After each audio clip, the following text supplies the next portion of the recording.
Angela is applying to join the library. Listen to the conversation and complete the form below. First, you have some time to look at questions 1 to 5.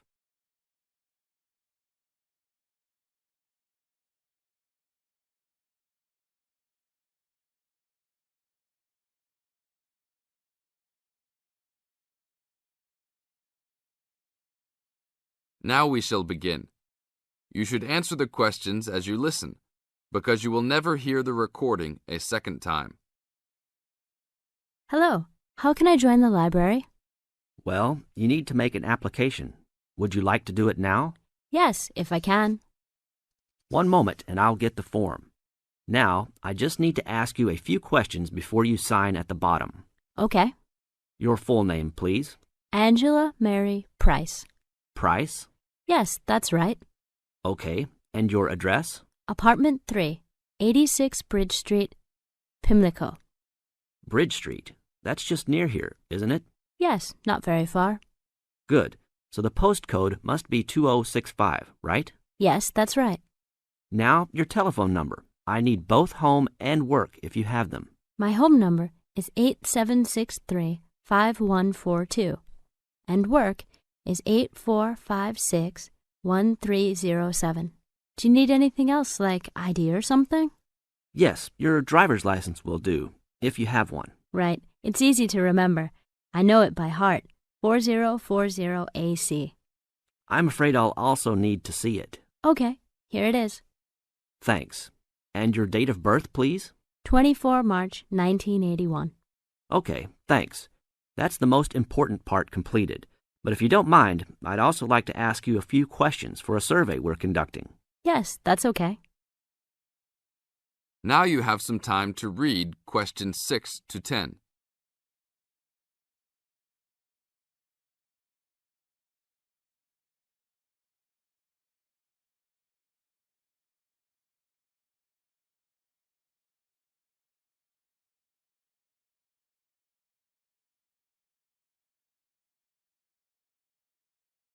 As the conversation continues, answer questions 6 to 10.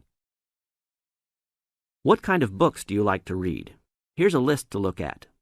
Oh, it varies from time to time, but I always like to relax and learn about other countries I might visit one day. I don't like anything too heavy or serious, unless it's about animals or the environment. I'm not really into sport very much. Anything else? Well, I do like entertaining at home. You know, dinner parties. So I suppose you'll have something for me in that line. The pictures in those books always make me hungry, although they never seem to turn out exactly as they look in the books.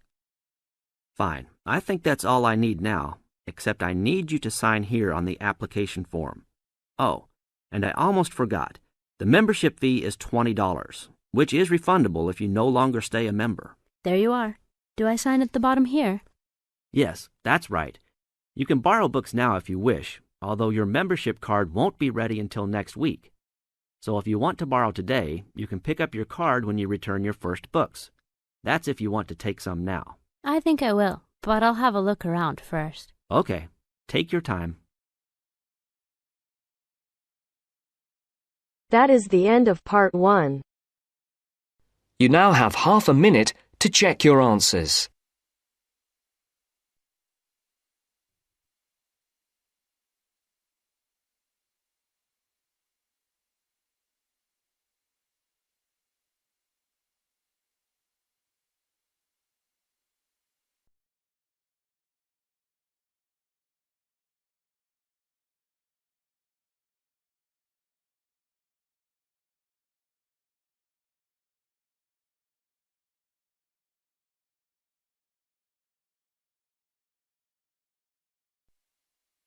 Now turns to part 2. Part 2. You'll hear someone talking to a group of university students. First, you have some time to look at questions 11 to 17.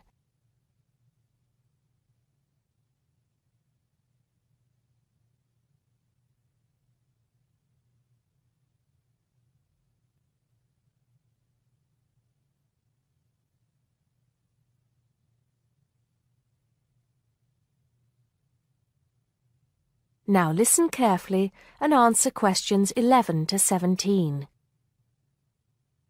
Good morning, everybody, and welcome to Upton University. I hope you are settling in and beginning to find your way around. I know how confusing it can be when you start life at university, and that's why we have Freshers Week to help you find your feet. Before I go any further, I should perhaps introduce myself. My name is Sally Jackson, and I am the Secretary of the Students' Union, which has organized this week of events for you. You will usually find me in the office on the first floor of this building when I'm not attending lectures. Anyway, down to business. Of course, there are a few things that you are obliged to get done during your first week here. But once you've opened a bank account, if you haven't got one already, seen your director of studies to discuss which courses you are going to take, and signed up with a doctor, there will be plenty of time left to enjoy the events we have arranged for the week. And have we got a lot lined up for you? Throughout the week from Monday to Friday, every morning starting at 10 a.m., there will be orientation and welfare events. These will include tours of the campus, which, as you have probably noticed, is the size of a small town with 9,000 residential students, as well as sessions on developing study skills. We also have tours of Upton itself arranged for you, with a bus leaving from outside this building every afternoon at 5 o'clock. There are a number of interesting things to do and see in and around Upton, so you can expect visits to the castle and museum as well as the popular Ghost Walk. You'll need to sign up for this one, as numbers are limited. Just put your name on the list on the notice board in the entrance lobby. An important event is scheduled for Monday, that's the day after tomorrow, when we will be holding the academic fair. This is an opportunity for you to speak to students and academic staff about the courses that are on offer. The academic fair starts at 1 o'clock, by the way. There are a couple of other fairs that I think will interest you. First of all, we have the Societies Fair on Tuesday the 16th, which I think is an absolute must. You might not believe it, but the university has over 150 societies and sports clubs you can sign up for, so you are sure to find something of interest to you. That also starts at 1 o'clock, and it will be here in the Union Building. Also in this building is the Trade Fair on Wednesday from 2 until 5 in the afternoon. This one might sound a bit strange because you will find a load of banks and other businesses here trying to get your custom. You will find plenty of bargains and, best of all, a lot of the businesses give away stuff for free. Before you hear the rest of the talk, you have some time to look at questions 18 to 20.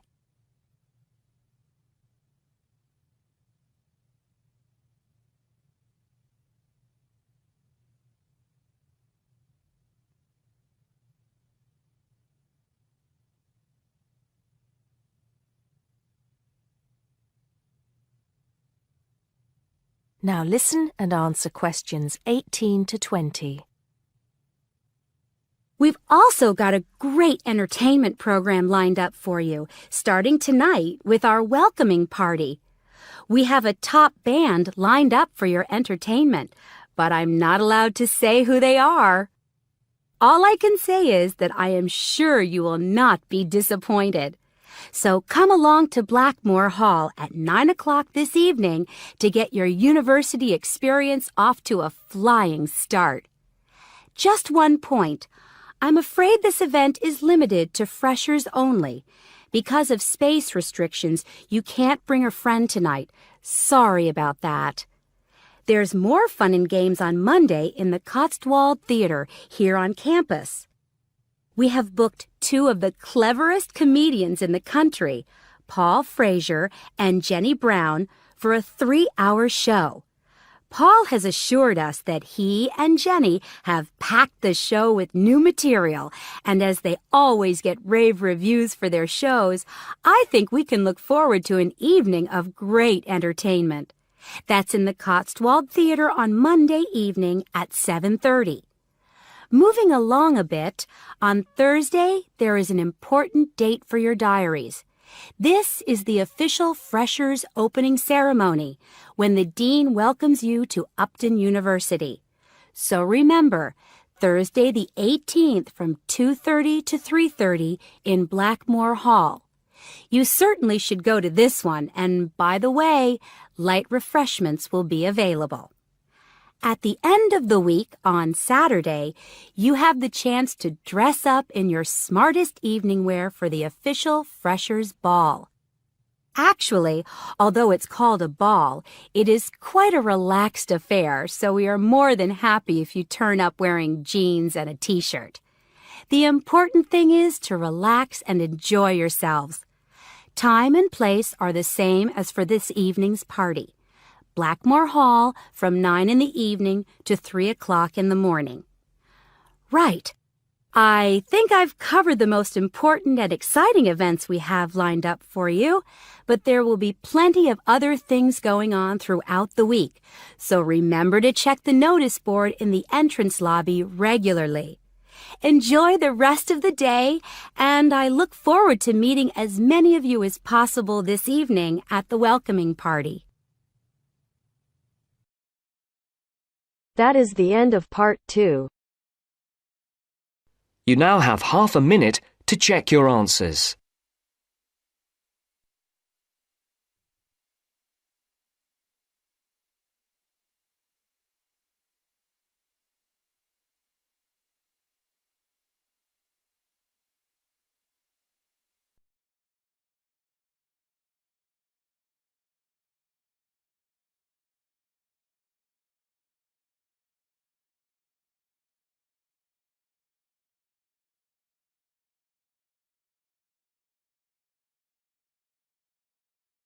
Now turns to part 3.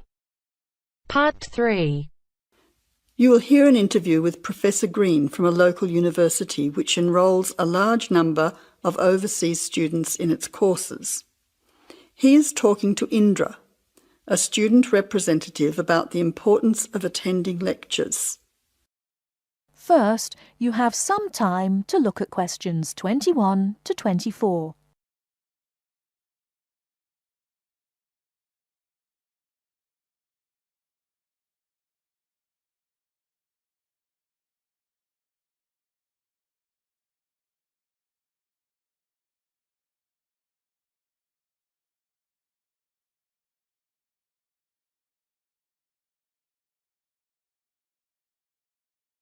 Now, listen carefully and answer questions 21 to 24. Good afternoon, Professor Green. Thank you for your time today.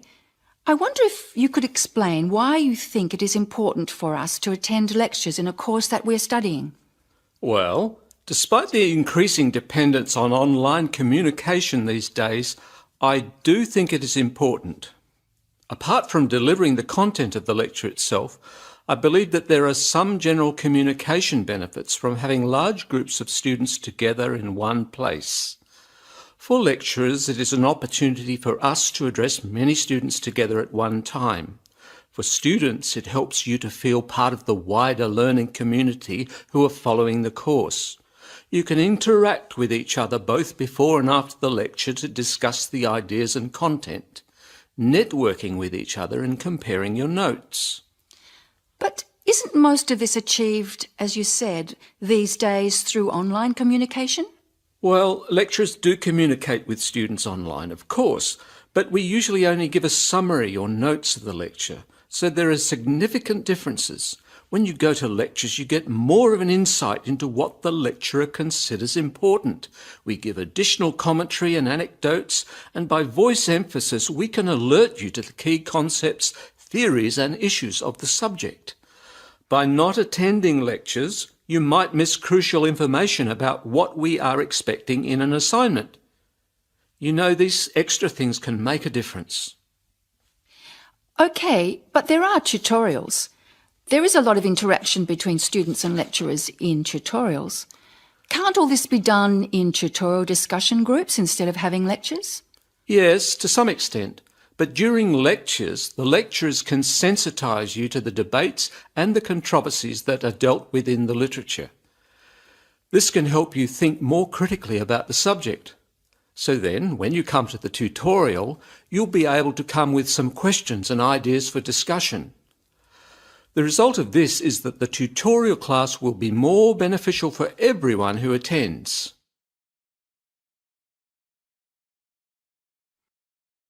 Before you hear the rest of the talk, you have some time to look at questions 25 to 30.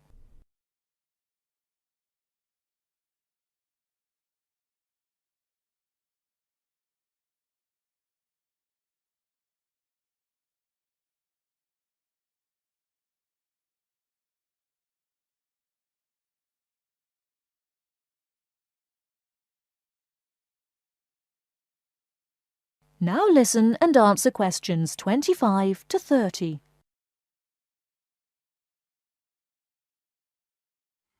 I see your point. However, surely this also depends on whether students are able to understand and follow the lecture well. What strategies do you recommend to help students get the most out of lectures? I would say that first of all, it is important to do some pre-reading. By doing this, you get an orientation to the topic. You'll become familiar with the key terms and you'll be able to follow the lecture points more easily. I also think it is good to arrive early to collect handouts and to find a seat where it is easy to see and hear what is going on. Then, importantly, during the lecture itself, you need to be attentive.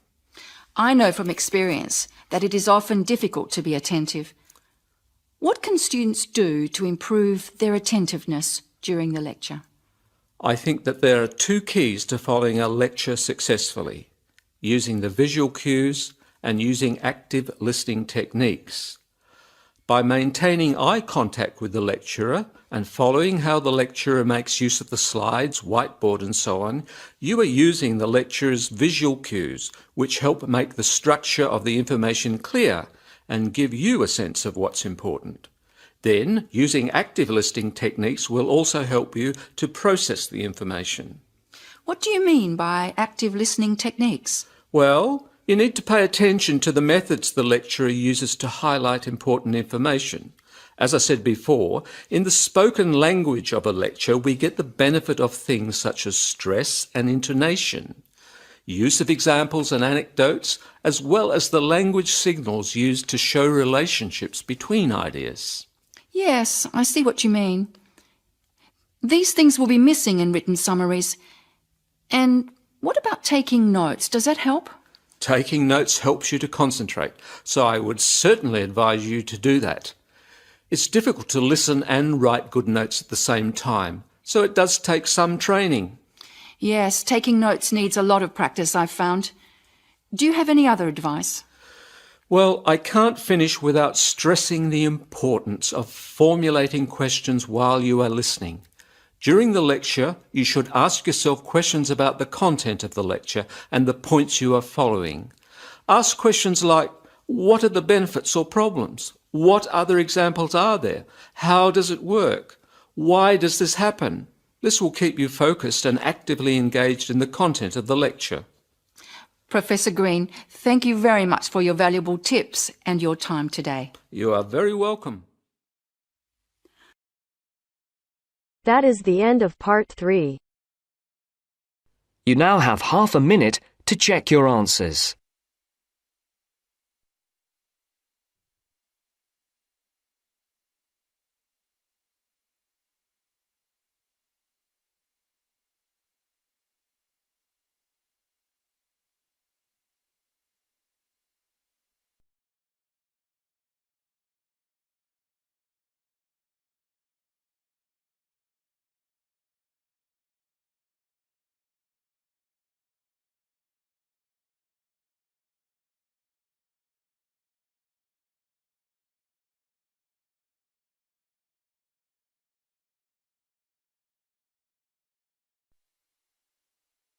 Now turns to Part 4.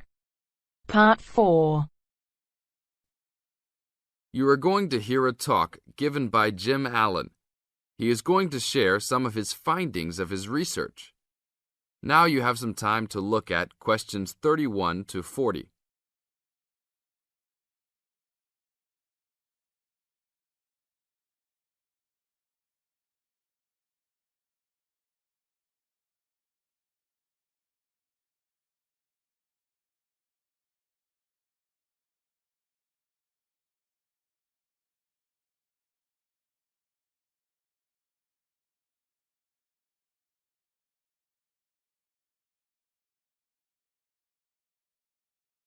Now, listen carefully and answer questions 31 to 40.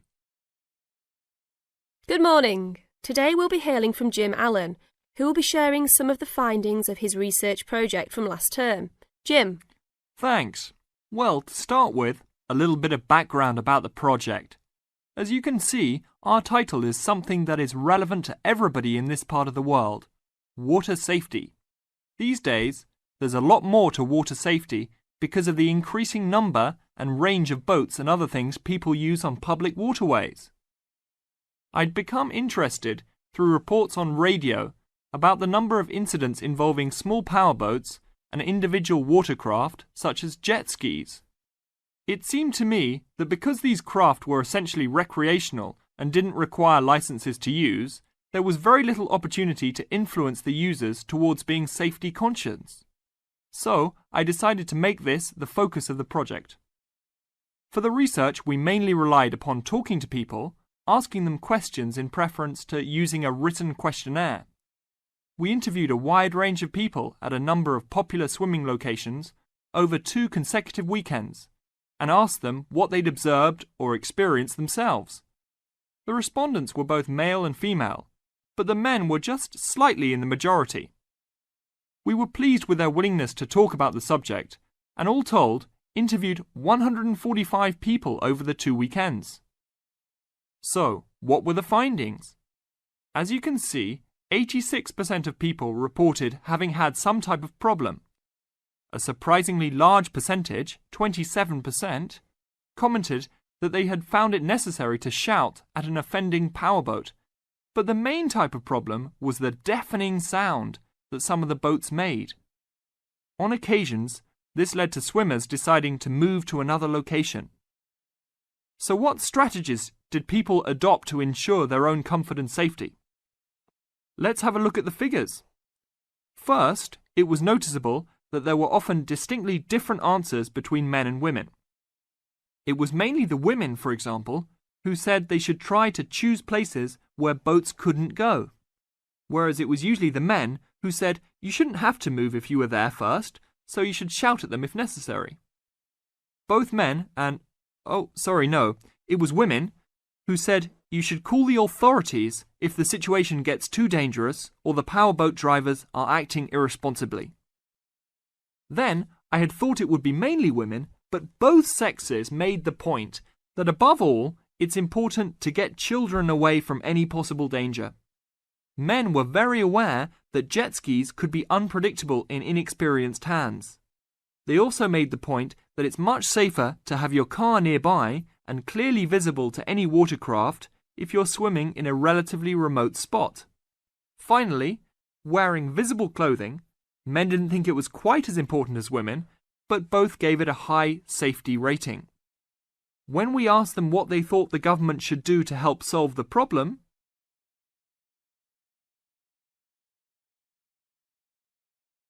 That is the end of Part 4.